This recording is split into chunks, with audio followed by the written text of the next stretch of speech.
Good evening. I would like you to follow me rather carefully because generally when I speak I'm more than often misunderstood. And so I need to make some clarification before I get into my lecture. Number one, I am not a theologian or a philosopher, no theosopher.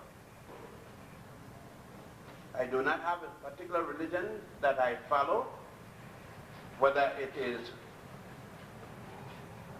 Islam, Christianity, Judaism, the Yoruba faith, Ngai, or any of the deities. So please, I am not going to speak of your religious philosophy.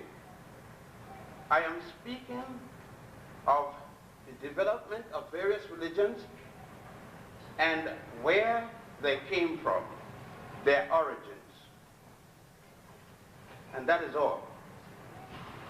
It may be necessary for me to say something that may not necessarily, I withdraw that. It will be necessary for me to speak about things that are going to hurt you, and I don't care. If you know me in any manner, you know this is the way I am. First, you have to understand a 19-year-old man just finished the University of Puerto Rico as an engineer, civil engineer. At least that's the piece of paper they gave me. Going home to Ethiopia because of the insults I withstood at the University of Puerto Rico and the College of Engineering and Agriculture at Salheman. I had to withstand a number of insults, particularly when they have pictures of Tarzan and Jane. Having gone to Puerto Rico at age 6, my mother being a Puerto Rican, my father being an Ethiopian, and I was born in Ethiopia in the Hebrew community, otherwise called Falasa community by Westerners. So you could see that I had difficulty from the first time I got to the Western world, being black in color and a Hebrew, you call it Jew. That in itself was a conflict in the Western world. In my development as a young man in Puerto Rico, having stopped at Brazil for a short time, 2 years with my father, who was assigned there by Lijasu, that was the emperor of Ethiopia, who was overthrown by Haile Selassie and Abuna Johannes. Having nothing, we ran from not going home. We couldn't go back to Ethiopia, at least my father. And so we wound up in Cuba, from Cuba to Puerto Rico, my mother's home, where I grew up between St. Thomas, St. Croix, and Puerto Rico. Going to St. Thomas most every weekend for the Amik Shabbat, that's the Friday night service of the Hebrews, to the oldest synagogue in the Western Hemisphere, and a time in St. Croix which had no synagogue, only 2 Jewish families there.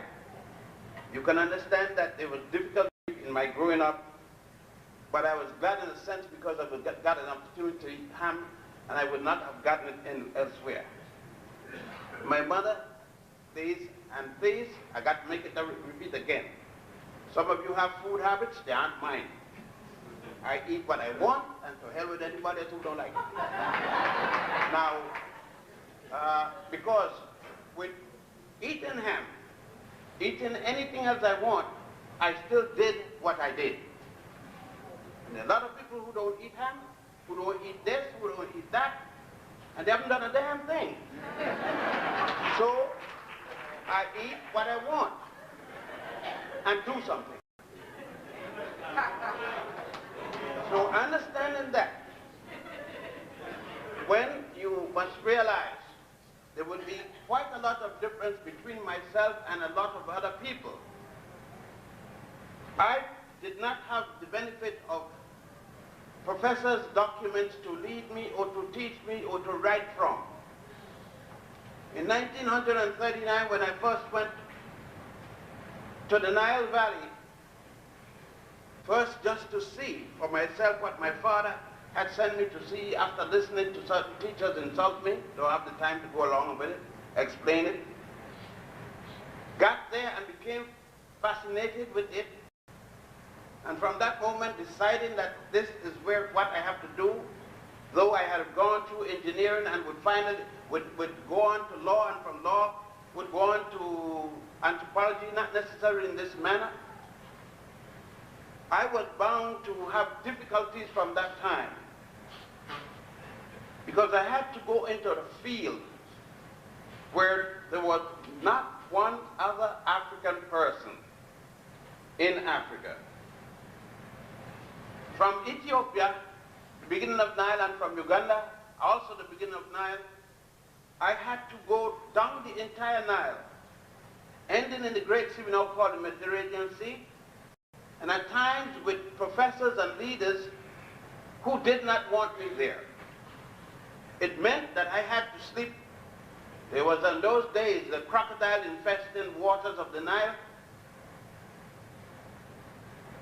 and there were also other things like the cobra snakes.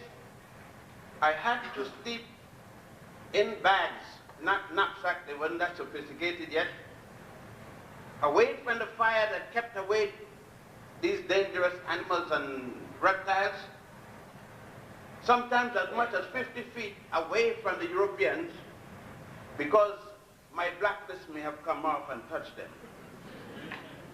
Nevertheless, I would not say what you would say God would with me. Something was,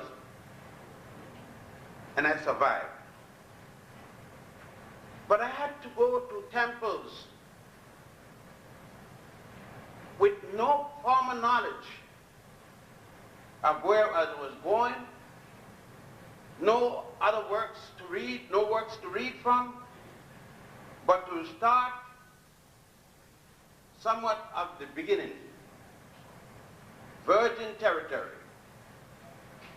So it would be quite difficult to try to understand me, as you may understand many others.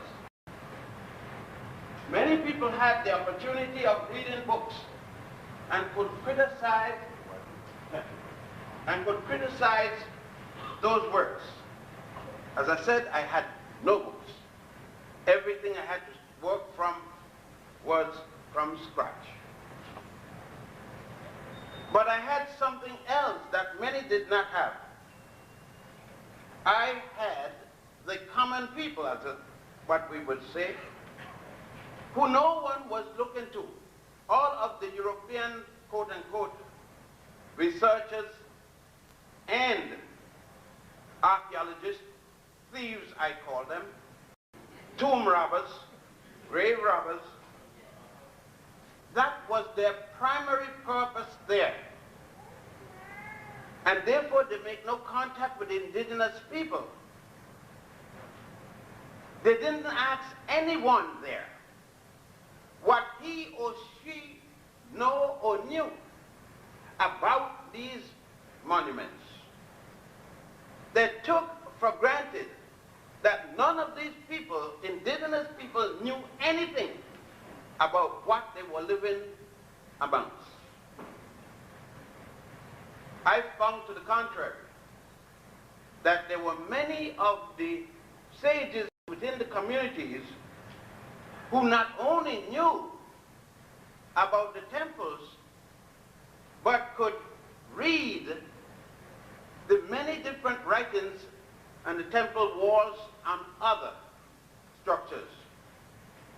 Not only that, I found there the craft of Amun-Ra. And in the craft of Amun-Ra, I found that the same initiation studies, the same evolutionary process of the study of engineering, science, law, medicine, and the seven liberal arts, etc., was intact. And it was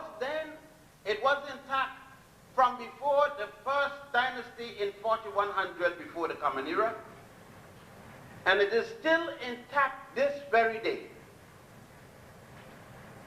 And that is one of the errors I find right here in the United States among, quote-unquote, the intellectuals. They too, we too, Africans, go to Africa and we feel that we know what the people there don't know, and we are going to come here and we're going to revise the whole thing, carry it back to Africa, and then teach the Africans at home what to do. The Africans at home are waiting for you.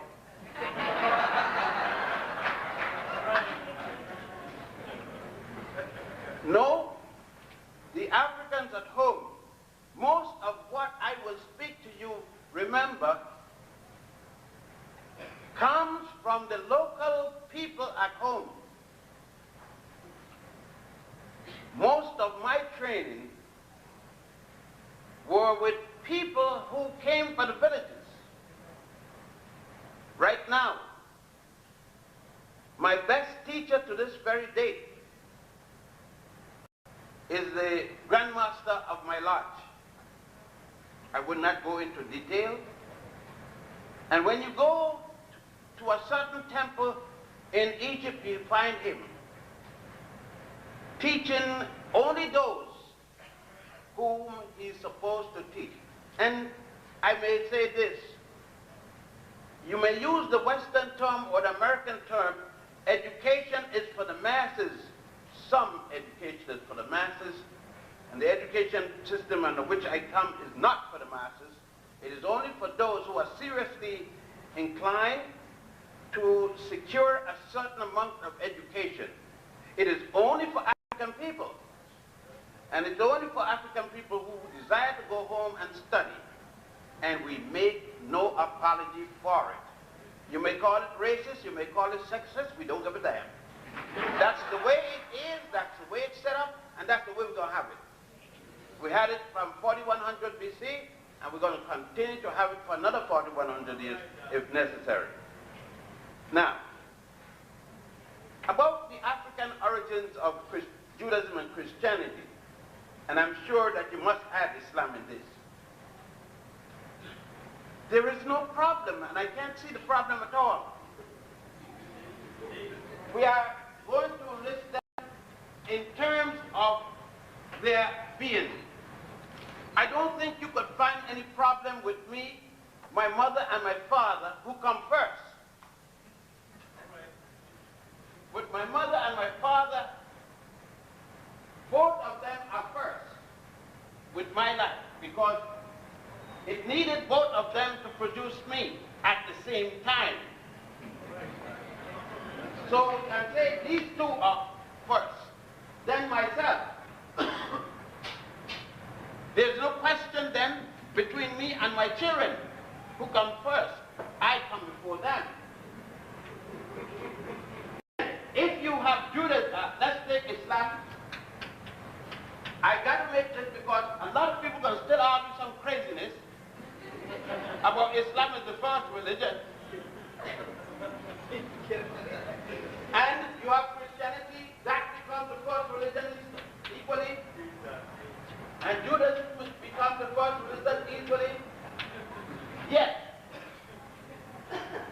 when the first person dealing with Judaism, we're going backward now, is a man called Abram from Asia, a place called the city outside of the city of Ur, U-R, in the nation of Chaldea.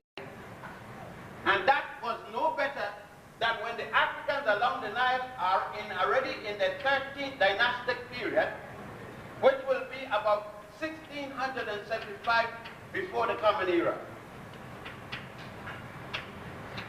So that's Abram. Otherwise called Abram or Ibrahim. The first time you are going to hear about Christianity is with Pantius and Boetius. That's 1992 years ago. And that will be Pantius.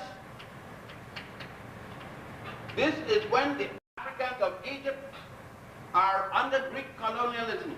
They're speaking the Greek language and everything like that. The Romans have taken over, and the Byzantium period is coming. Pantius and Botius. And the last is Muhammad ibn Abdullah and three other persons. One, Hassad Kubad ibn Rabat, otherwise called by some today Bilal, from Ethiopia. The second, Omar the Great, so that what is Hassad? That Kubad ibn Rabat, otherwise called Bilal. By the way, let us get it. He's an attorney. He's from Ethiopia, the ambassador of Ethiopia to Mecca. That's the first you are going to hear of him. The other one is Omar the Great. Omar the Great and Abu Bakr. Abu Bakr. Now, then Muhammad, I put him in front because as Islam went down, he became the first spiritual leader, Muhammad ibn Abdullah.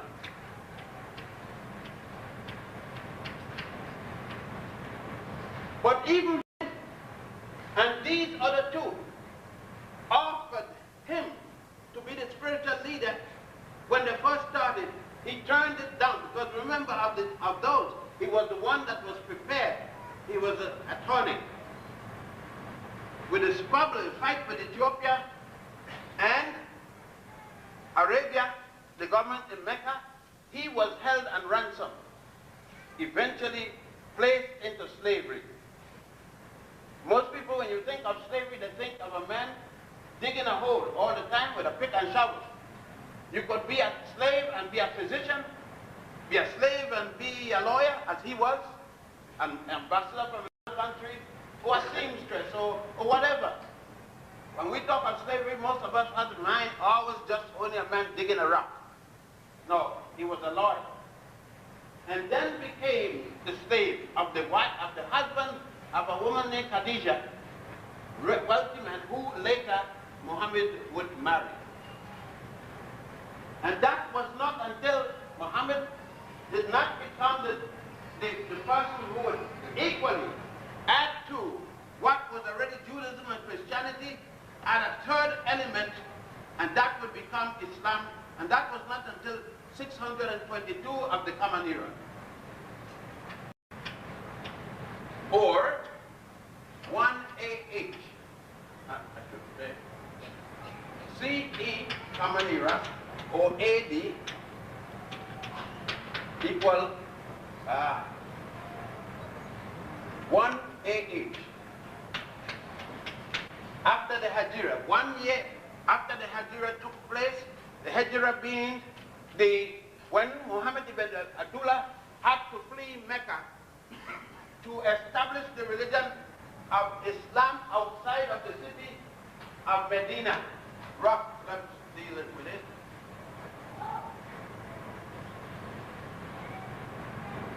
Islam, of course, this is the best for a small thing. I will need it later.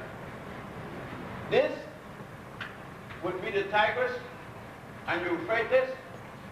This, start here.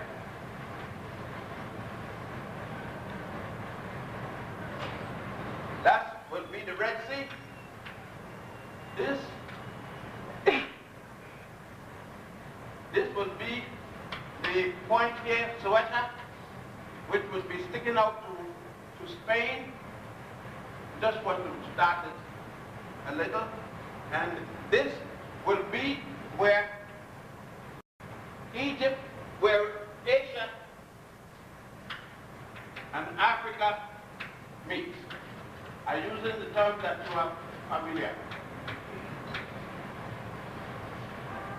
Here, it is, most of you have your maps cut here.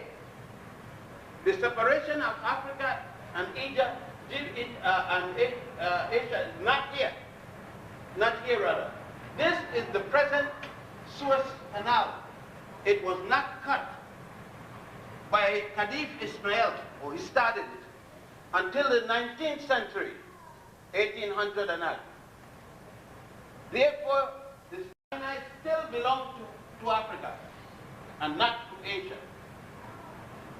So this is Sinai, this is the Nile,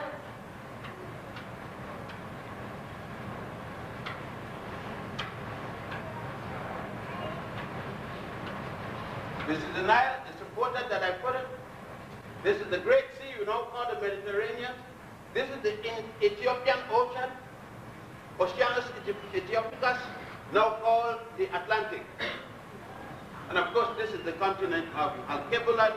You may call it any other name you want. You could call, and by the way, it has nothing to do with anybody named Leo Africanus. Leo Africanus was called that Akbar, was changed his religion and became a Christian under the time of Pope Leo. Pope Leo himself baptized him and gave him his name. The term Africa was used by the Greeks hundreds of years before Leo Africanus became a Christian. So this nonsense about African names after Leo Africanus needs to be put to rest. Now, Judaism, the first of the three so-called Western religion, world religion if you're going to call it that, is no way around. Adam and Eve is no way around. Jehovah God is no way around. Jesus Christ equally, and Adam. Not one of them is anywhere around before 1675. Abraham gave to the world, Abraham, the first man that spoke about anything we today call Judaism, is a man named Abraham. And he is not until the 13th dynasty of the Africans. Thus it means, using the dynastic period of reference from 4100 to the beginning of Abraham's birth, not when he said a thing, his birth. I haven't even cried yet. 5 plus 10 is 5, 7 plus 9, 2, 6, yes, 6 plus 10, 4, and 1 plus 3, 2. 2,425 years before Abraham, before anybody mentioned any God named Jehovah, any child story named Adam and Eve. There is no Jesus, no Mary, no Joseph, yet. See? And I don't need to mention Christianity, I don't need to mention Islam. If I deal with Judaism, I can put Christianity and Islam in a bag, throw them home because they copied from Judaism.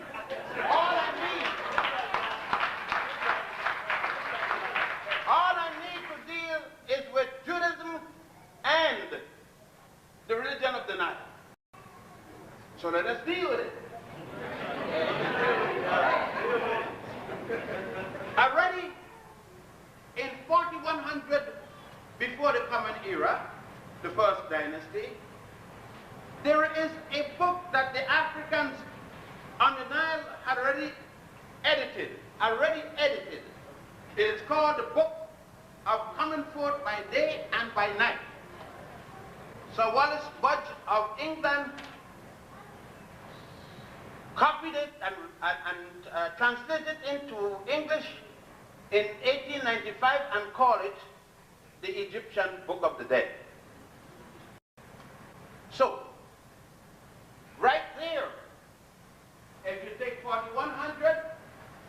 already have it there. 2,425 years before Abraham, and there's no, Abraham didn't write a single book. And you add the period of Abraham, 1675, to the period of Moses, who supposedly wrote the books of the Torah. You have 1340 when he got here in this world. So you got his 1340 to that.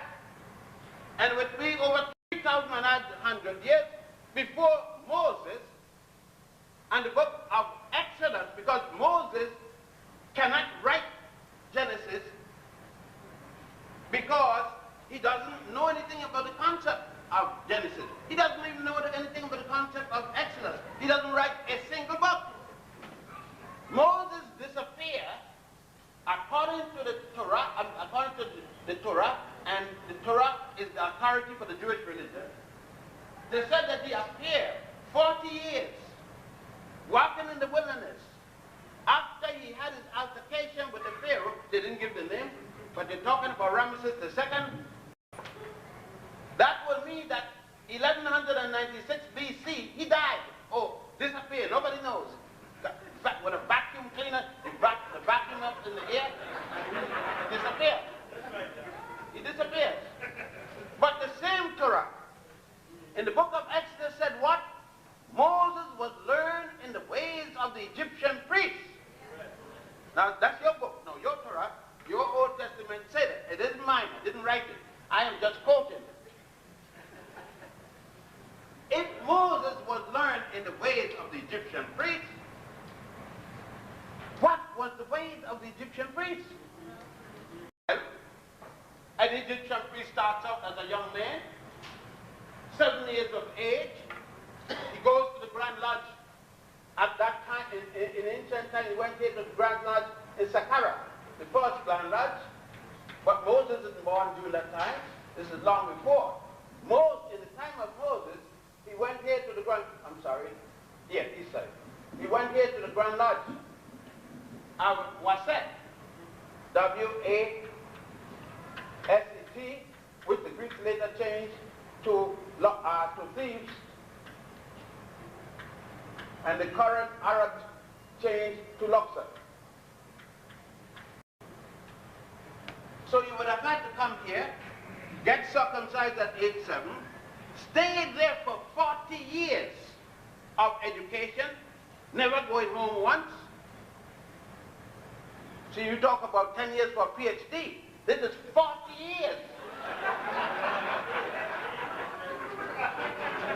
In 40 years, he learned engineering, law, medicine, science, and the 7 liberal arts, etc.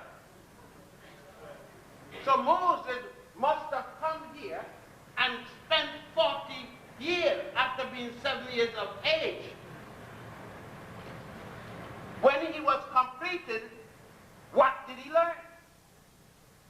Well, a few of the things that he learned, the teachings of Amenhotep IV, otherwise called Akhenaten.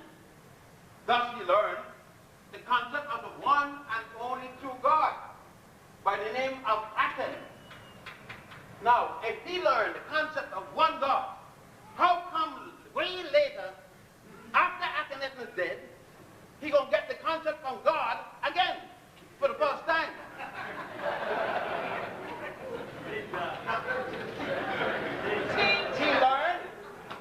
He learned from the same education system a set of moral laws. One of them is thou shalt not kill. The proof of the matter that he knew about that law, he supposedly killed the Pharaoh's soldier.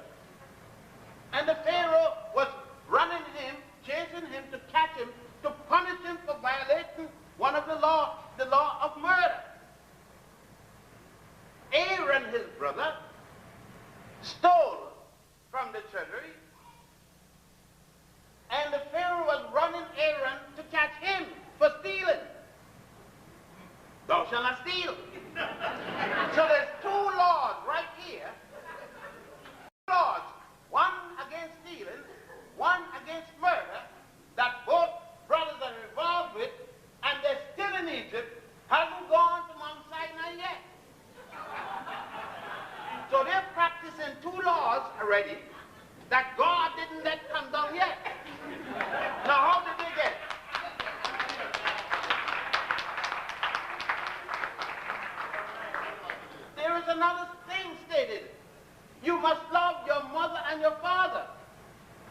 That's already there.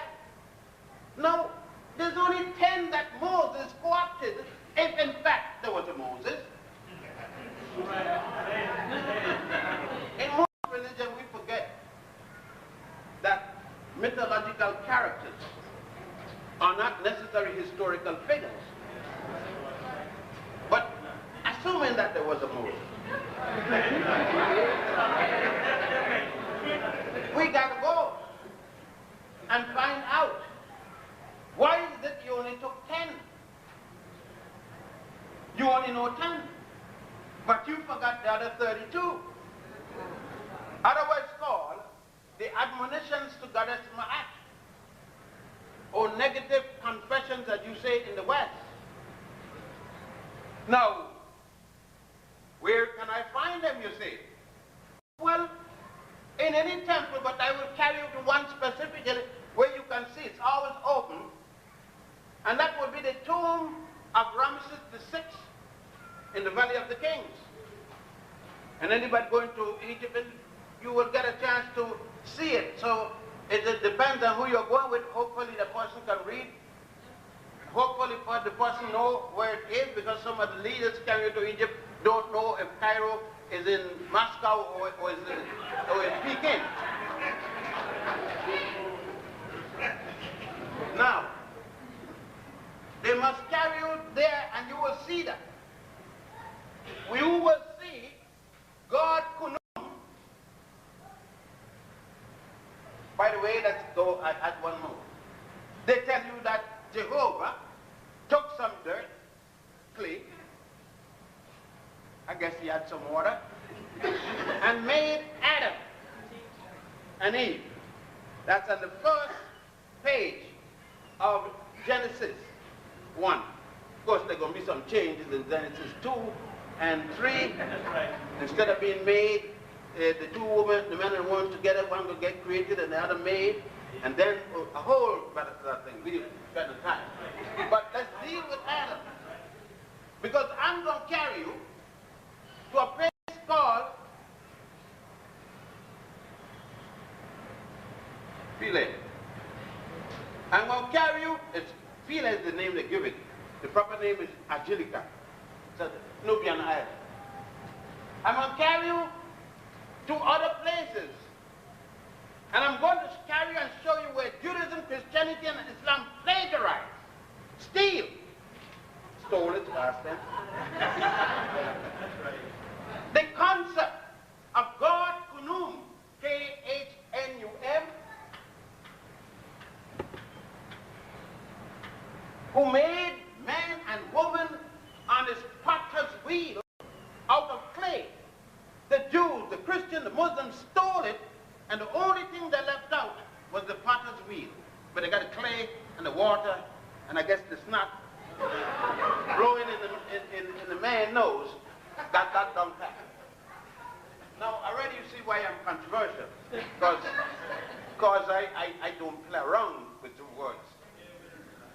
Now, isn't it strange that in the book of Coming Forth by Day, in the race section, in a section called the Osirian drama, which should be the Assyrian drama, all this is there. Isn't it strange that in the temple of God, and there's a temple of God, Kunum, at a place called Esna. And by the way, if you're going to Esna, don't go. You're wasting time. Unless you're an archaeologist. There's nothing there but four walls. The early Christians and others, Muslims, came and chopped everything off. Every temple you go to, you're going to find where they chop things off. Or chop it up. She's trying to kill the evidence. So you're going to eliminate Esna. We don't go there because it's a waste of time. You're just going on a deep hole about 35 foot deep, and you got to go down there and then walk up a metal step to get out, and you will see nothing. So that save yourself that time, go to the other temple. Now, but you can go to the temple at Philae in Aswan and see at what is called the Mamizi. You can see at the Mamizi God Kunum making man and woman on his potter's wheel out of clay. You see, that is the best one remaining. Of course, There are many other tombs where you, temples where you find it, but this is the best preserved of all of them. Let's take another part of it. You then must understand the calamity of all of this is to show you are just like Pavlov's dog.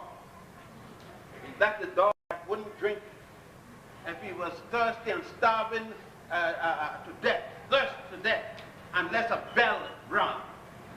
Somebody got to ring a gang, and a special gang, for him to eat or to sleep or to stool or to do anything. You're like that. You don't want to think until somebody hit the bell. Now, I'm going to try to ring the bell for you.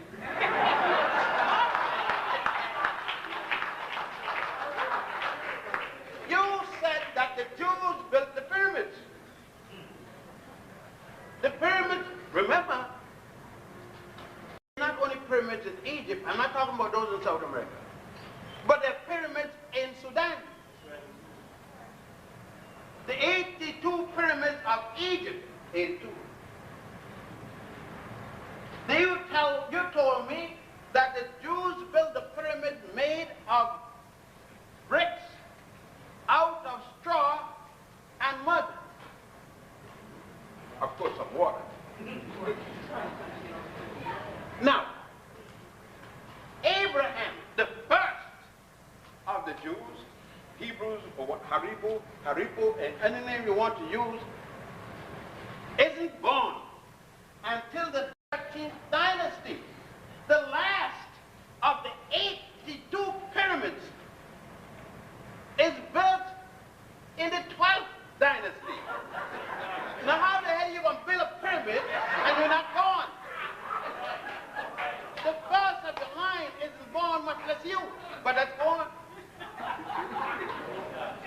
Now, the first pyramid is built, designed and built under the reign of the Pharaoh Djoser. D-J-O-S-E-R, also known as Sir. The Greeks came and called him Zeus.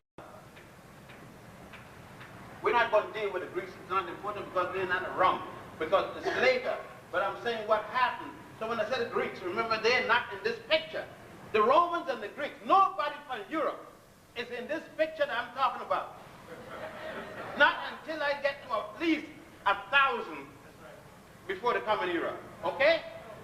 So all of you here with your abadaba, papadaba, alpha, jumping dolphin, all of them don't mean a goddamn thing. You're not in the picture.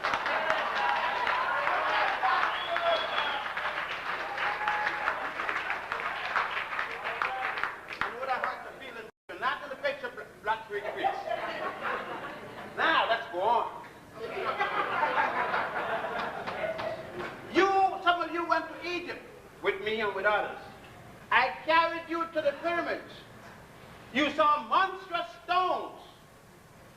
Stones that were dug from the mountains had to be cut and squared, then placed in their proper order without mortar or any underbunding material more than the skill of the workmen. And you did not see a single brick made of any material, much less made of mud and straw. It's a damnable lie. And you don't want me to say that because it's not academic to say a person is lying. But if you're not telling the truth, you're lying.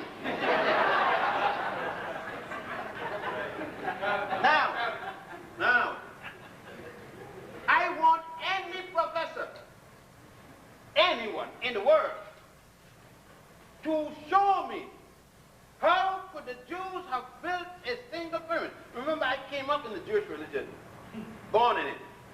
My daddy was one, my mama was one. Black ones, that's it. I want to make that true. They call us Falasha. And they would show me. Mama got mad when I pointed out. She was like a Pavlov dog too. I was a Pavlov dog. Before I was sent to Egypt by my father, I was a Pavlov dog. behave like that, like all of you behaving. But the pyramids of Egypt are all confined at Lower Egypt. Here's Upper Egypt because the land. We go up south, you go down south. In Egypt we go up south because the highland is in the south. All is confined here, north of Cairo, not south of Cairo. But they pick out the biggest pyramid. When Edwin Koch went there, I got my tape recorder. When Edwin Koch went there, Edwin of Koch went there from New York. And Begin just died, went there from Israel to the largest of the pyramids, the one of Khufu. I'm sorry, his son Khafra. By the way, it is Khafra, K-H-A-F-R-E, or you might use A, it's all right. Not Cheops. There is no Cheops. His father, Khufu, K-H-U-F-U, or X-U-F-U, is not Cheops. That's Greek. That's the Greek put that when they came. And Khafra is not Sephrin. That's the Greek put that. And Menkaura is not Mycerinus. That's the Greek, the last part. But they picked the biggest one, the one of the father of the 4th dynasty. Those here at a place called, where I live, Giza, the plateau there, Akhet Khufu, the plateau of, or the horizon of Khufu, is the one that is 3.5 city blocks, about 640 feet by 640, by 48 stories high. I hope you can understand why it is that Egypt must remain white. And Egypt cannot be in Africa. It must go to the mythological continent of the Middle East. With things like this. May I remind you again, it is very important that there isn't a single nation in Europe yet which include Etrusca, later called Rome, or Pyrrhus, later called Greece. When I come to 883, the writings of a man called Homer, especially the Iliad and the Odyssey, then I reach Europe. Until such time, Europeans keep quiet. I'm not talking to you. Talking to Africans and Asians right now. Isn't this strange? You see why the curriculum got to not revise? Because it's scuttled. Let's go again. You feel good because you're a Christian. I ain't coming to you now. Because I am going to deal with death and resurrection. And you're telling me that Jesus was the only man that died and rose and went to his Father, God Jehovah. You said that because you're a child of God. You've been saying that so long that you haven't read. You haven't tried to find out facts. For you, truth has been given for you from Rome. Michelangelo's cousin. You got that. That Jesus with his blonde blue-eyed hair that Michelangelo painted for Pope Julius II in 1509 to 1511. But I'm talking about the resurrection of Osiris. And the resurrection has nothing to do with going up there, flying, going up to the sky.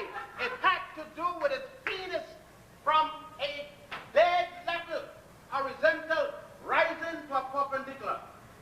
And when you go to the temple of Seti I, the Pharaoh Seti I, at a place called Abydos, the first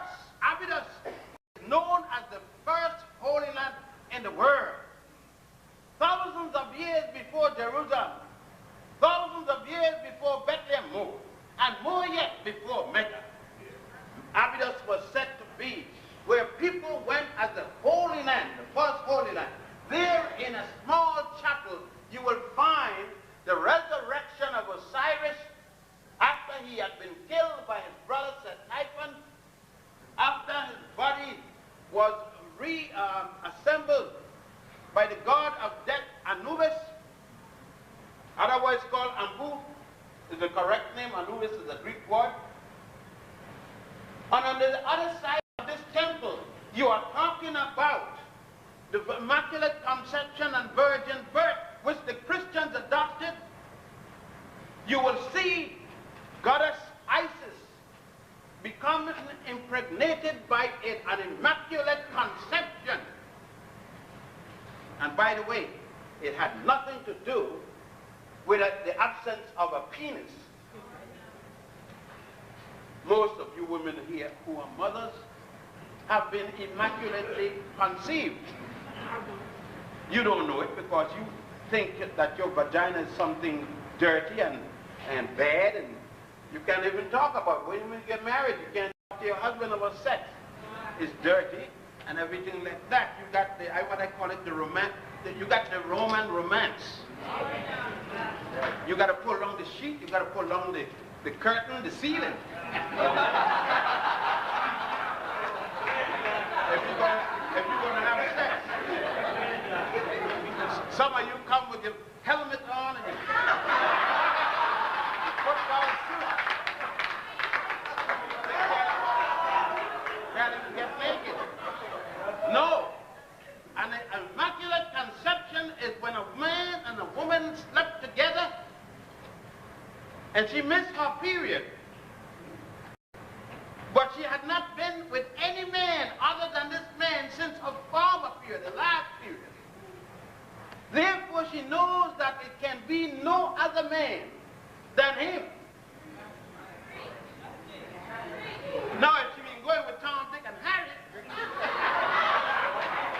she wouldn't know who it is made her pregnant. Therefore, she couldn't have an immaculate conception. Huh? She could have had 10 children before. She could have been with the army.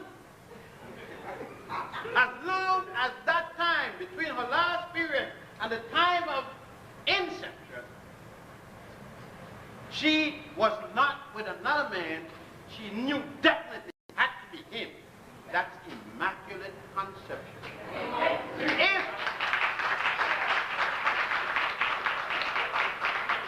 If for the next 9 months, which will be 10, the 9 visible months when she didn't see her period, she had not touched another man. If she went with it an umpteen time, doesn't matter. But another man besides him, then she gave birth to a virgin-born child. It had nothing to do with her hymen.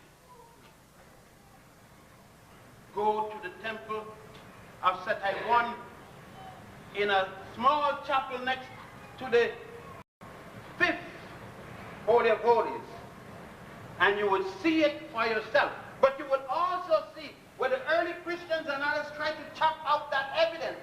But the more they chop it, the more pronounced the penis comes. So they give up.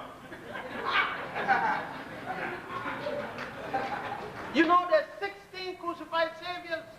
Jesus is the last story of the crucified saviors. Custer Grave wrote a book called The 16 Crucified Saviors. See, all of them in one book. John J. Jackson wrote one called Christianity Before Christ. And so forth, and you will see them all listed in one book. But again, I need not go any further to support what I'm saying. I could stop right here. But I know you are uncomfortable. So I got to put some more salt in the meat to season it that it won't spoil. Now, I know if I speak to you in common language, you must understand me. So I'm staying away from all those 16 syllable words and so forth. I'm just a humble little African mind, you know, and we don't think good, especially when the missionary didn't train.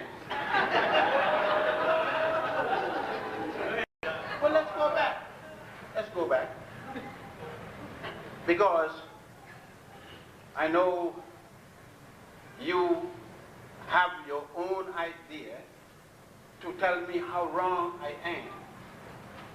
Because you're going to tell me that you know that it's these things that I'm speaking about are man-made. And they deal with man, whereas you are not dealing with man. if you weren't an aunt dealing with men, then I must ask you, in what way different did Mary have her child than any other woman in this room, or in ancient Egypt, or in ancient anywhere, had their child? Did Mary have pain? Your Bible says that she took pain and had to be rushed to a stable because she could get a place to sleep and eat and whatnot. Did Mary nurse her child? That's what most of you don't do. That's something she probably did. She did that you all don't do.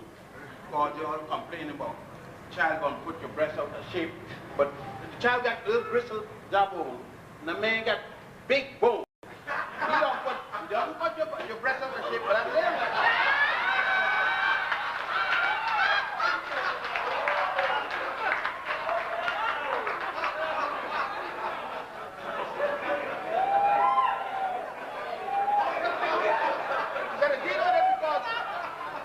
You stick a back in the child's mouth, put it at the pillow with poplum. You take some cow milk, like the child is a bull or something, is a cattle, and you get a child cow milk. Have you ever seen a cow giving the little bowl of woman milk? No, see, I'm not a foodarian. I have no special food need, but I do make the exception when you're gonna take the milk. Now, I do eat meat now. Well, don't talk about the contradiction. I'm against meat, but not milk. I'm a contradictory person. I'm just dealing with you folks who do everything the right way. No. Now, let's go down here. But I am here again. You have stated that Judaism, Christianity, and or Islam, depending on which one you adhere to, is the only correct one. Then I must ask, if my mother was the prostitute for the armed forces, all branches, could I be better than my mama?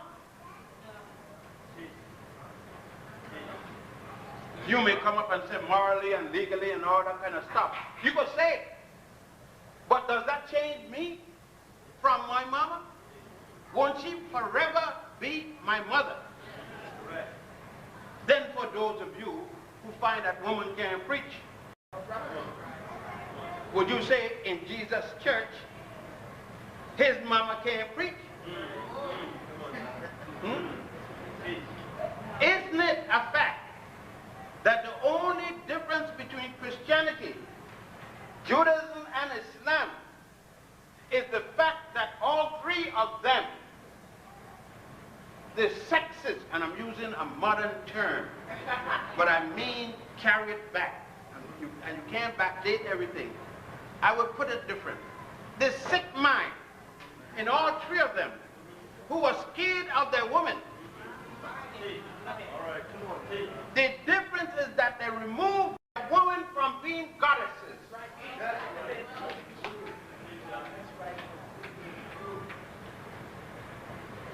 Huh? If Mary is the mother of God Jesus, isn't she a goddess?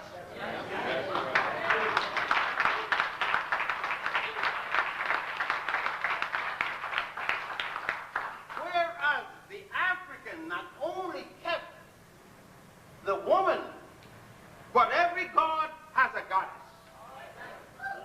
Not only that,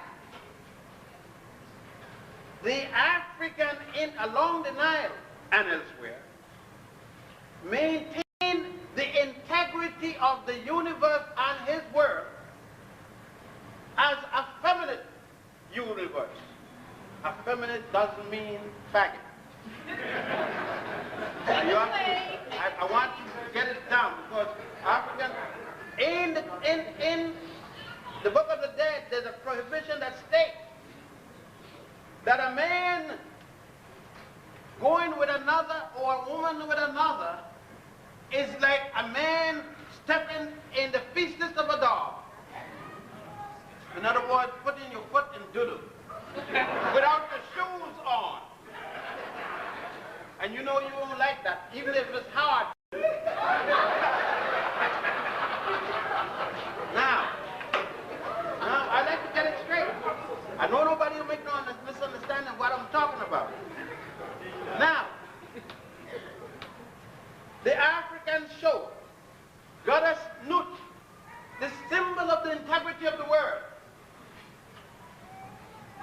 The earth, terra firma. The sky, I did this because we're going to have here what? This point, horizon. And the Africans show the head, the woman, the foot. Head down, hands. God of the air, shoe.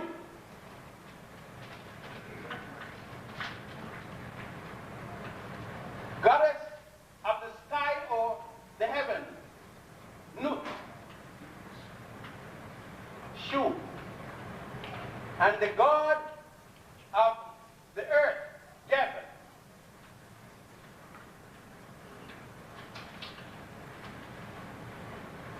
Gavin and shoe, Nut.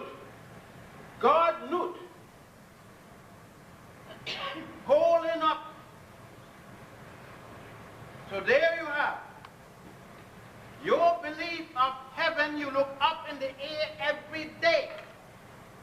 You go outside on a plane pass and you go look up to heaven. The Sputnik went up there. They're still looking for the angel near heaven. And you looking up for heaven. And if you're married or got a woman, you're going to bed with heaven tonight. What is caption that says, God of the ear shoe, holding up God, goddess of the heaven, Nut, by the two columns of heaven, one hand on her vagina and one on her breast. The two columns of heaven. You doubt it? I ask you, when your mother got pregnant, by virtue of her relationship with a man, doesn't have to be a daddy, but a man, and she became pregnant in her body, not his. He didn't pass no baby. Babies don't stay in scrotums. Sperm stay there. A baby was never made in a man. It's made in a woman. First time a baby is in a woman, never in a man. That's another thing. See? Your male ego got problem, mine don't. Now, then that goes down the fallopian tube, enter into private chambers. Huh? They call it the womb. Never heard of a womb, huh? And there with the placenta and everything, it stays in a deep, dark water. That's what they describe heaven for you in your book. Huh? Well, how come you stop calling the woman heaven? How come? Because Rome couldn't deal with it, and Greece couldn't deal with it. Even with the Herculaneum worship of Isis. Isis Herculaneum. If they take Hercules and took Isis and made her to fit in his anatomy and call it the Herculaneum worship of Isis. That went to Rome. And by the time Rome got it, again, couldn't deal with a woman in any manner in the society supreme to that of a man, had to bring her down like the Pope in Rome continue to do today. but that doesn't change the original teaching. You say again, dust to dust, ashes to ashes. When you're burying a man or a woman or a little baby. They didn't say that. That's a distortion of what the ancient Africans of the Nile taught. He says that man came out of a woman, heaven, and he returns to the twat of Aset, or you call her Isis. Man returned from the place he came. He came from the woman's vagina, and he returns to Isis' vagina. Spiritually. Spiritually. And thus, the African gave us two spirits to justify his logic, his science. He gave us the spirit that remains, please somebody tell me when it's time to stop. The spirits that remain with the body, the ka, K-H-A, or the heart soul, symbolically of course.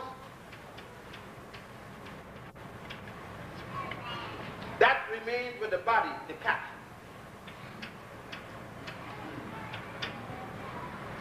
But when the man died, the ancient Africans say, he moves on. Something about him moves on to appeal to Goddess Ma'at. Goddess Ma'at. To appeal for the man, and that's the body. Or the spirit soul moves on to appeal to Goddess Ma'at, reciting in front of her while she weighs his heart symbolically against the feather of truth from Ethiopia, an ostrich feather, and the heart must weigh the same, not like it is in Washington, D.C. The African spoke of the scale of justice of Ma'at. Here is the floor. This is the scale, the stand. This is the scale. This is the same distance from this. It's parallel to this. The one in the United States Supreme Court is this way. And then you expect the crackers to give you justice.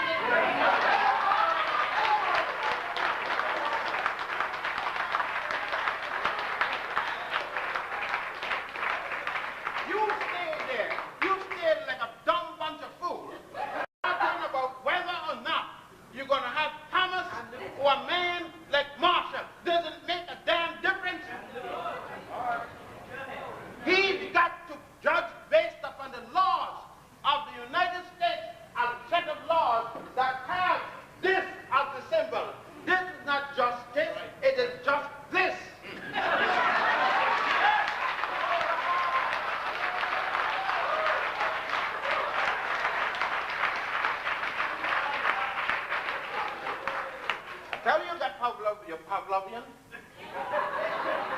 Now, you can see now why I am controversial and why even fellow academicians can't have me in the company. They don't even invite me for tea.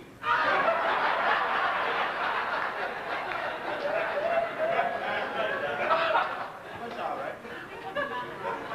I got black women make good tea.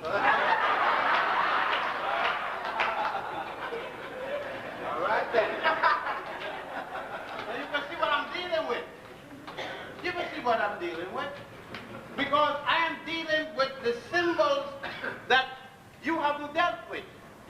The symbols under which the authority of myself, the symbols of which the United States of America cannot do without.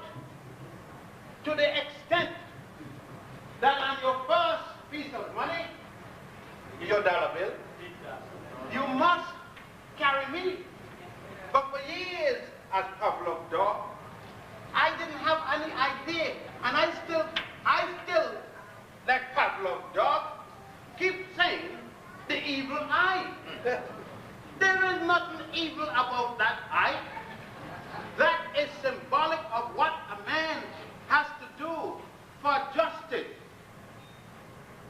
Horus, or Heru, lost his eye, his left eye, fighting his evil uncle, Set Typhon, who had killed his father, the god of righteousness and justice.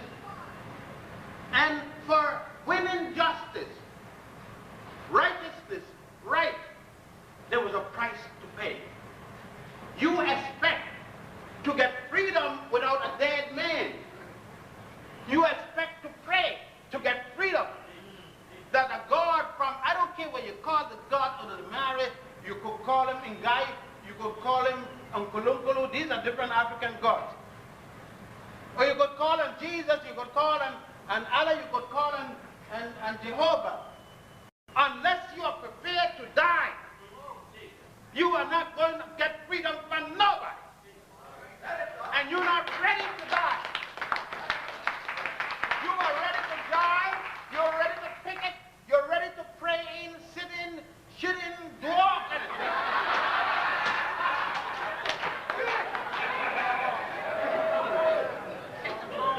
So stop diving. So Africa came to the table because some of them died like anybody else. And I know many more gonna die because the PSC is still killing people. Now, I ain't talking about Mandela. I know you all gonna get mad because I ain't called Mandela. I'm not a follower of Mandela. I am not following nobody who talk about integration.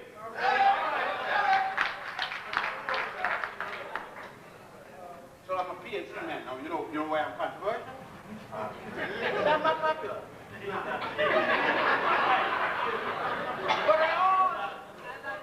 But I also know that this here, God rock. No, you can jump from the bush, but rock has always been here as long as you've been here, before you've been here, and before all the theory has been here. Rock has been here, and rock gonna come back tomorrow. That's right. And if you don't see it, the people in Chicago don't see it. All right. Or the people in New York don't see it, or the people in some place don't see it. So the sun gonna shine tomorrow like it's shining now. Go outside and see if the sun ain't shining. You're gonna come back and tell me, man, you crazy. It's shining in Turkey. It's shining in Japan. The sun will always shine. Rock will always there. The symbolism. You're talking about the symbolism. Let's go there. When you go to Washington, D.C., all right.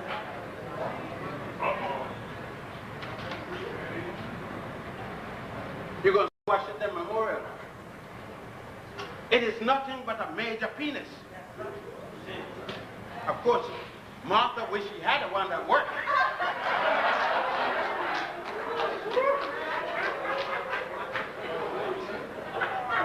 Now in Las Vegas, they're going to build a hotel that looks like a pyramid. But you can't tell. The people in Las Vegas, they are just going to idolize another set of Africans. Because in their mind, this here that comes from the story of goddess Isis, as said, dealing with the killing of her husband, the murder of her husband by her brother and his brother, because he was married to his sister.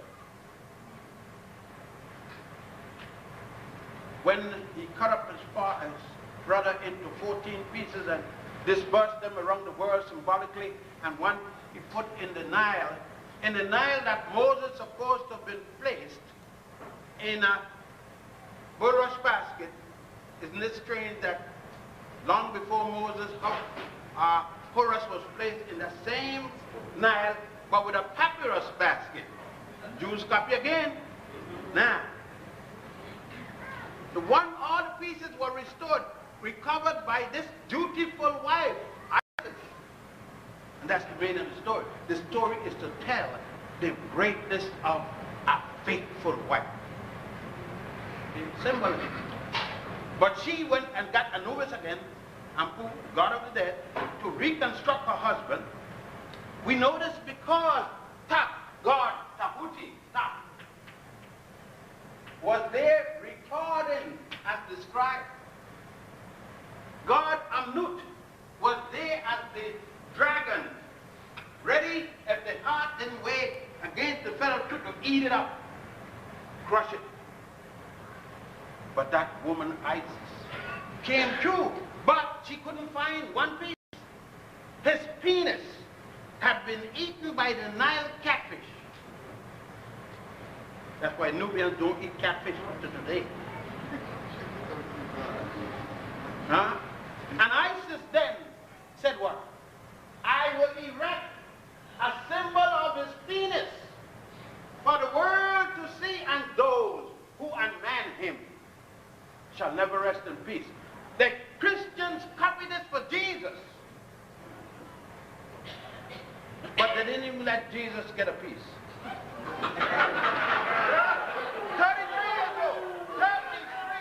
33 years old, and no sexual intercourse. Why? What's wrong with sexual intercourse? Because they had a sick mind about what sex. They still got a sick mind about what sex is. Let's go down the line and see. I'm going to stop you for question and answer. Let's go down the line. If you married that man when you were 16, I give you a chance because I'm giving more than that if you really got it. You can't stay for so much longer. I don't blame you. Many is staying that long. Now, if you give him a piece before you got married, you have sinned. And your baby, you're going to give birth to that baby in pain. But if you married a man never been touched by your own hand, much less his, until the honeymoon, and then you get a little piece, you're still sinning.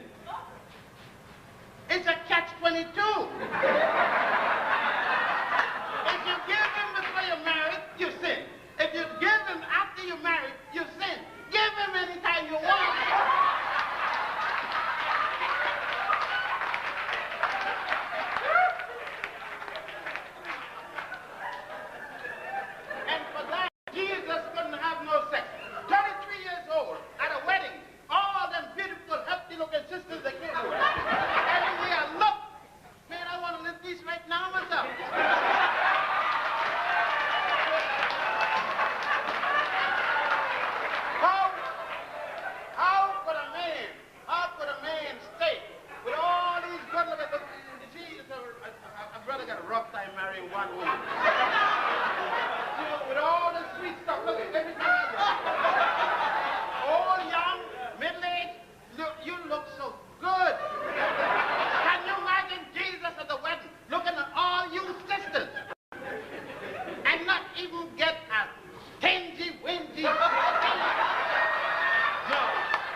Now I will let you question me if the time for it.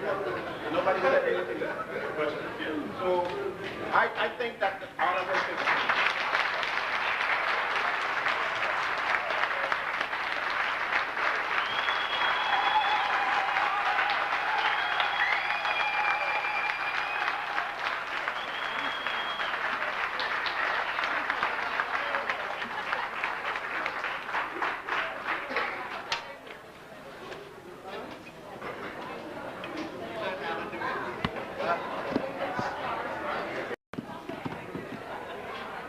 Dr. Ben.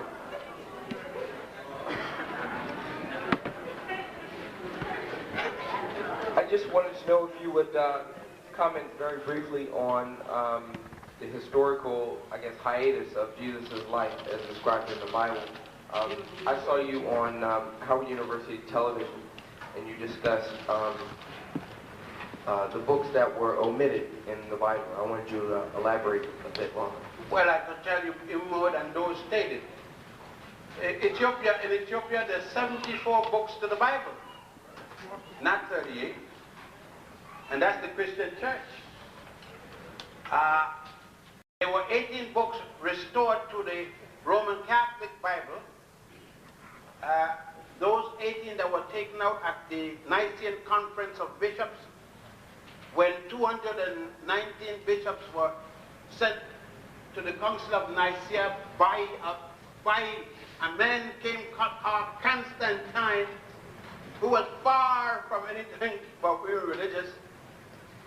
They were to decide with an argument between the bishops of Africa, the bishops of Asia, and the bishops of Europe. It was no discussion because Constantine, they was this big army, and the bishops knew where they had to go, otherwise they wouldn't die. Those bishops decided if this was the words of God handed down to them, what happened from God that made them revise God's words to take out 18 books of God's words and to decide which ones were germane or the words of God and which ones were not. Those placed back the Roman Catholics called the Apocrypha after editing them. Did God tell them to edit his work? How could they find mistakes in God's work when God had passed it down to the brain like robots and all they did were record it? Yes, one of the books that were edited was the Book of Mary. It showed that Mary, and ask any Roman Catholic, the Feast of the Immaculate Conception has nothing to do with Jesus. If Mary was immaculately conceived by her mother, there was no sexual intercourse in that family for 3 generations. She was conceived by her mother without a penis, and her son was conceived by her without any sexual. I mean, that's how they say, how dry am I? Yes. There was another book, the book of genealogy, dealing with Jesus' genealogy. That was taken out and cleaned up by the Catholic Church. At the same conference, Bishop Athanasius wrote in 2 weeks the book of Revelation because they said the book that John wrote got lost. But he remembered it. So in 2 weeks he wrote the whole Revelation. He was later to get killed though. He refused to unanimously vote that Mary was a virgin when she got pregnant. The boss's head opened with a chair at the conference and continued the deliberation while his brain was running out. Yeah, that's the nice people, those are the people that God designated to lead me. No, and they don't tell you not, read the Nicene Conference. You get it in 14 volumes. Get it in Latin or English. Only 14 volumes, not much to read. There's another part of it dealing with James Lesser, the older brother of Jesus, the older brother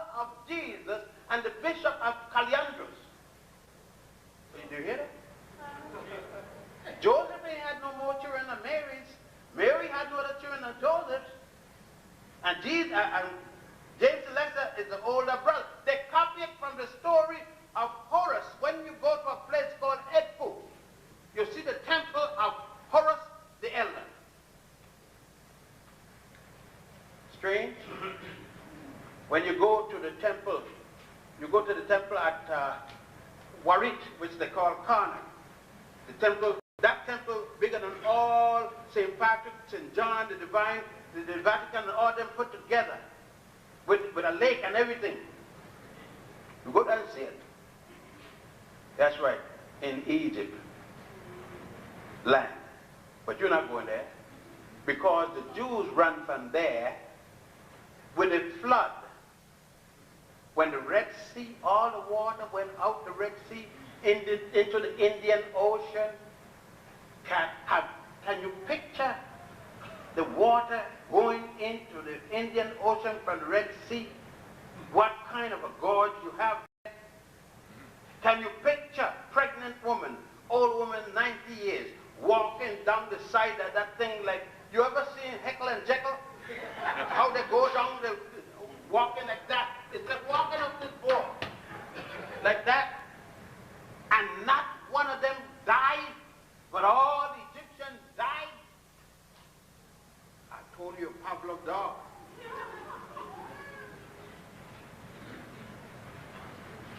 Yes, all that in the book that was changed. And then, make it worse. You got one version, she got one version, he got another version. Didn't this, you want to know what's a version? A faggot and a woman. The woman is the real McCoy.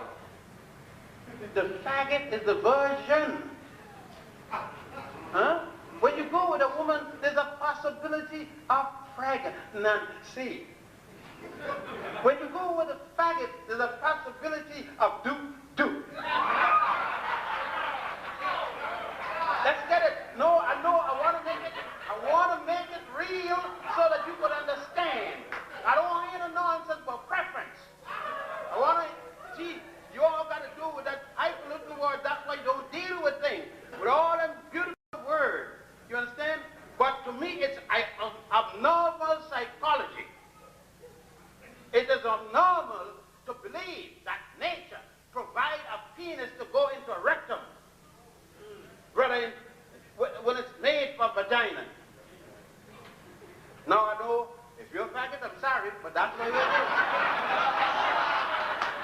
All right. Dr. Ben, you're all right, Don. You're all right. Now, I've got a little problem. I've been reading the Bible, too, for a while. And there is this story. Preachers, you know, my poor grandfather was a preacher, too, but he never told the story this way. He taught me to honor women. I mean, he sat us down. I remember when he sat me down, especially, to lay out some stuff. And there is this woman. Everywhere Jesus went and seen this woman is there also. Martha. No, Mary. Mary Magdalene. Yeah. Oh, yeah. And, that was his thing. Right. In the church, they told us that the woman is a whore and a harlot. I see that written no place, and even if I did, I wouldn't believe it. But I know that when everybody else gave up, this woman is standing at their tomb. After Mama went back. Everybody, that's right.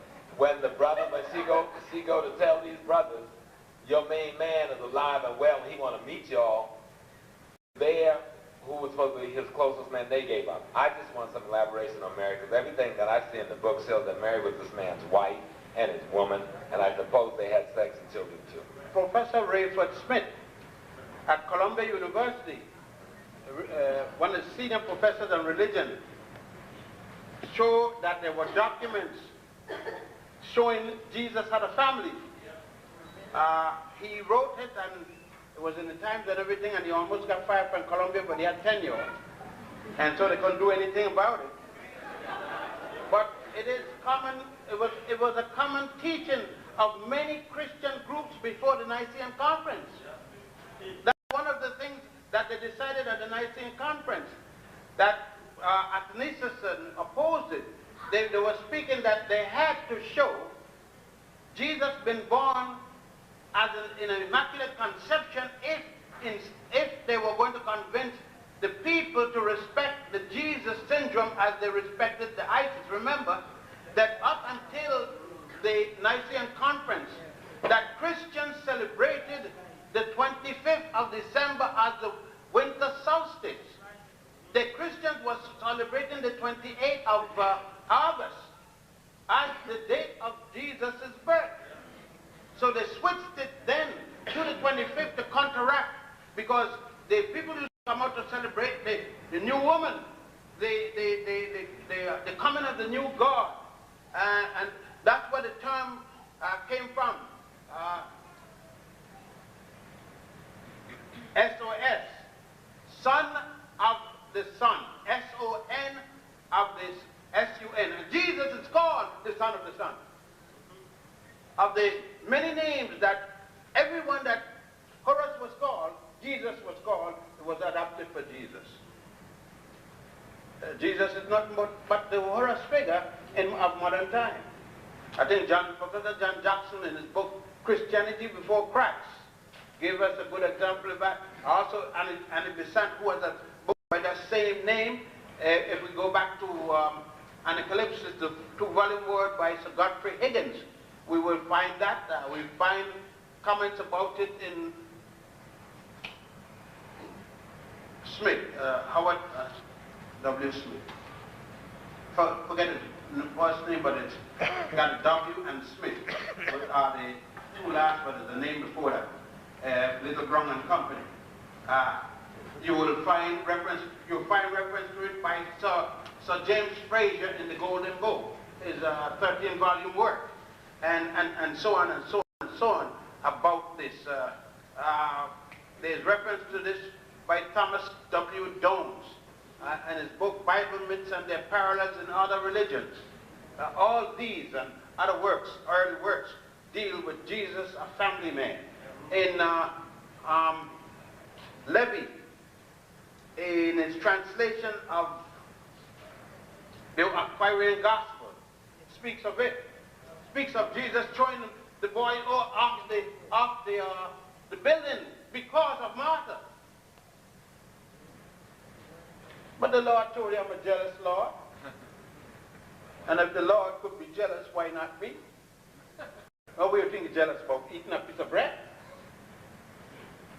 Jealous over Miss Lord, the goddess. But you all can't think in terms of that. Because you see, women believe that the body has been damned and cursed. You believe there's something wrong with your body. Yet you give birth to everything except, including God.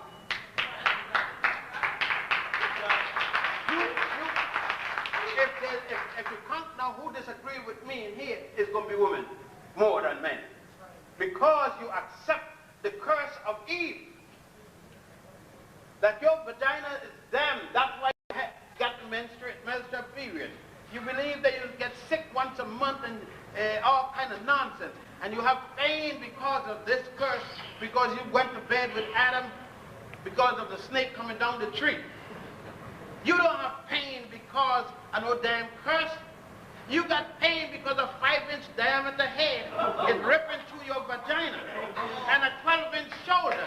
That's why you got pain. And the reason a man don't got no pain, even a 2-inch diameter piece of doo-doo get hard and he can't deliver it. That's why he can write a junk like that. And you curse. There's nothing curse but you. I wish you would, when you say you curse, close your leg and break his damn neck.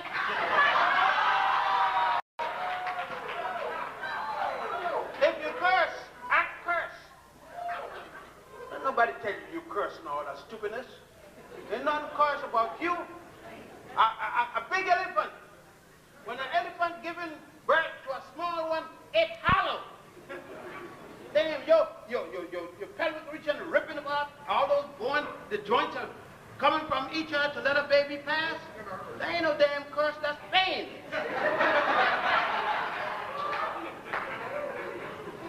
And you women, you lead the fight against that nonsense.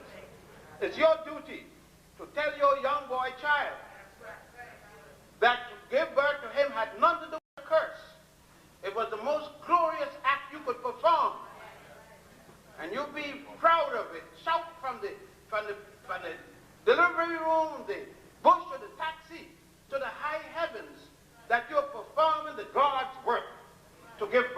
such as me.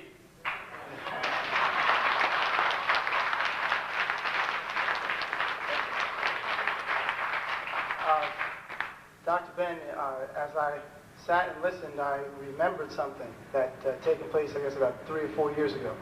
A film had come out called The Last Temptation of Christ. And in the film, one of the lines that people had a problem with was a reference where Jesus said, heaven is between the legs of a woman. That was one of the lines in the film that many Christians obviously felt was insulting. And so when you lectured, and I also heard something earlier, Sister I wrote a was book, talking about the same thing. and the title of the book is Heaven is Between a Black Woman's Legs. But I didn't originate you could look in the Book of the Dead, and Pepe II said it, and he was in this 6th dynasty. So that's 2000 BC. He said heaven is, but he said heaven is at the end, the inner end, that means the upper end of a woman's leg. So that it's not unique for me, right. And it's not unique for those who spoke about Jesus, because it had been said. But the oldest time I know is Pepe, who said it. It's recorded there in the Book of the Dead. Man knew that from the beginning in many aspects. I got proof of it. It got to be, because look what I was as I entered. You have to take a very strong microscope to see me, and what became me with the egg and the sperm.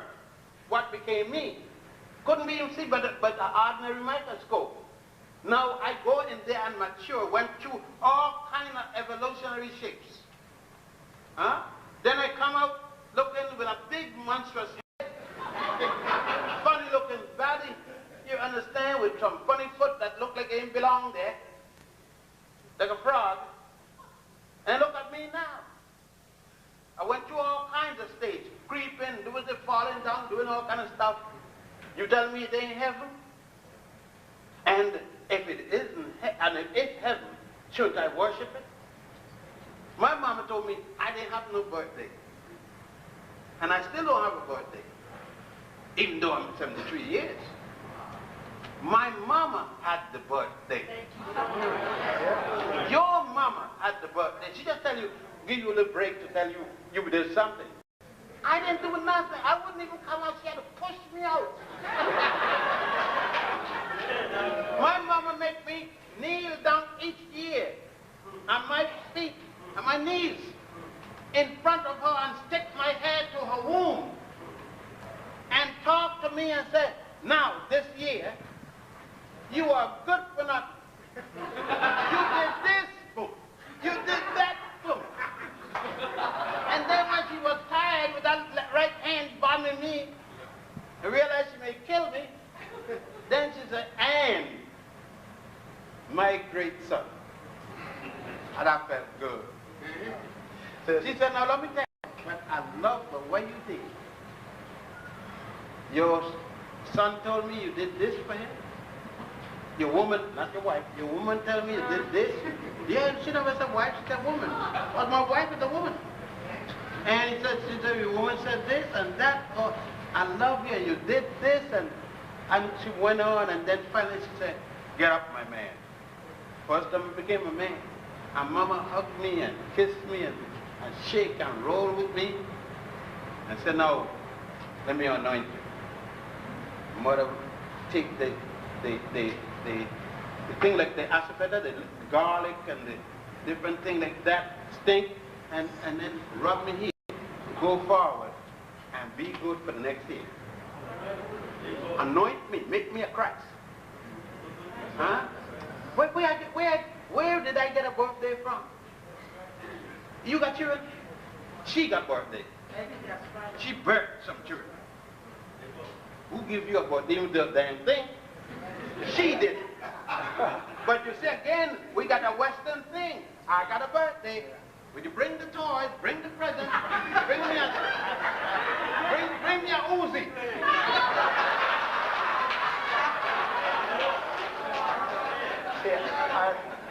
The original question that I wanted to ask, in reference, that was something that I thought about. It was in reference to, I know you had mentioned about your Grand Master in the Freemasonic Lodge having been one of your best teachers. And the question kind of speaks to... I can't tell you anything about that. Oh, well, I recognize that, given the vows of secrecy. No, we don't have secrecy. We have things that you don't know, you can't talk about. So it's not secret. If you know it, you talk about it. Are you familiar with, there's a text out by Mustafa Ilani. In fact, there are two. And in it, after having interviewed Freemasons and people who are members of the Shriners, he noted that the higher in degrees that you go, the more information you receive about spirituality, and the Quran is used. In essence, that if you become a Shriner, if you've gotten, I think it's 32nd, I'm not a Mason, so again, I know when I can speak about it, but I'm not breaking any vows of, if there are, of secrecy. But no, the Shriners are, for example, because they're nothing but a fun, they're a bunch of clowns. They call it the fun house. And all they do is make asses of themselves. I'd like to tell what it is. That's the worst thing you could do. You have some sort of validity going in the Masons, but not the Shriners. A bunch of men walking around acting like asses, sticking women and running behind dogs and all that kind of nonsense. That's pure ignorance. And you got to say what it is. And how you going to talk about secrecy? How you going to have a secret organization marching down the street in a uniform? What's secret about it? Looking like a penguin. Dressed up like a little penguin. No, I like to tell it like it is. The ancient brothers at home in the craft of Amun-Ra never march in any street with any uniform. As a matter of fact, you could be stand up right next to one, have no way of knowing. You have no way of knowing. The brother may be talking to another one up and down, and unless you are a brother, you don't know. He will talk to a brother in front of you in the English language, and you're hearing everything and don't know a word. And he's using the word that you know in your dictionary, and you still don't know what he's talking about. Now, that's it. But that is so that the brothers will meet and pass information to each other and don't write it down. That is one of the reasons that it is in the West Africa that they call it griot and other places, that we have been trained, Europeans can't understand it, to pass information to each other without the written word. It doesn't mean, and still have a writing. Some things are written down. There are few books written, and they're kept by the appropriate persons. And there comes a time, if you live long enough, you too will see the book. It's not in secret, but when you were born, you did not eat meat and rice. You had your mother's breast or a bottle. Then you move to another stage and she gives you some pop, cornmeal pop, a little rice mashed up. Then you got another stage, she gives you some little meat, or she gives you a bone with no points in it. And you got mom and they put it in the teeth. Then she gives you some strong meat until you could rip with molars and everything like that, right? So you don't say mama was being secretive when she didn't give you the meat and you're only 2 months old. So we are not secretive. So in essence, the Shriners say is really just jesters, like court jesters. It's not to be taken seriously. It's called a fun house. It is a jive house. In other words, you have to be a Mason to be a Shriner, right. But you don't have to be a Shriner to be a Mason. Right. Many people, most sensible people, don't join the Shriners unless you want to play. And in the West, there's only 22 degrees that's valuable anyhow. The others are called effable rights, I'll tell you that much. And they're political, especially the last one, the 33rd. It got nothing to do with study. Now, when you're talking about at home, you're talking about a complete circle, and you have to study for everyone. No, not one of them is given to you in a bunch like 3 tonight and 5 tomorrow night, nothing like that. You got to study science, law, engineering. People ask me, why you could cook? I like cooking. Why you could play a certain instrument? Why you do mathematics? Why you're an engineer? Why you're this and that? Because it said what? I needed 40 years of training. 40 years. And after I become 70 years of age, I must have completed everything I must do because I then must come senior active. I may sit, but I can't vote because I'm subject to dote. I may carry out an order, specific order, but I cannot be given orders because I may dote. They don't say I'm doting because they got to check me for each order to see if I've started doting when I reach 70. I may counsel, I may lecture, but I may not vote. I may not make the decision by this. This is as much as they're going to tell you about these things. But there are certain things, that's why I said, that there are certain stages. We are not Westerners. There are certain stages, and by the way, women, some women are complaining, why can't women join the craft of Amun? Because we will let any woman join as she can be circumcised. If she can take our penis and be circumcised, we will let her join. The women will let us join theirs. If we have a vagina, we can menstruate. Then they will let us join theirs. We got no argument. I don't know why you arguing with each other. There are certain things that are women that a man will never understand. A man will never understand the feelings of giving birth, even if he's a gynecologist or obstetrician. He may sympathize, but he don't know. A woman who has never given birth wouldn't know. Okay? And I'm not jealous about it.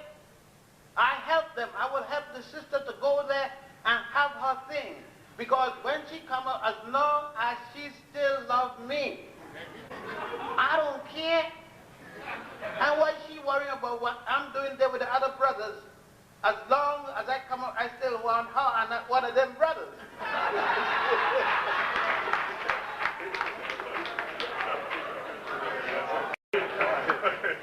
Thank you, Dr. Ben.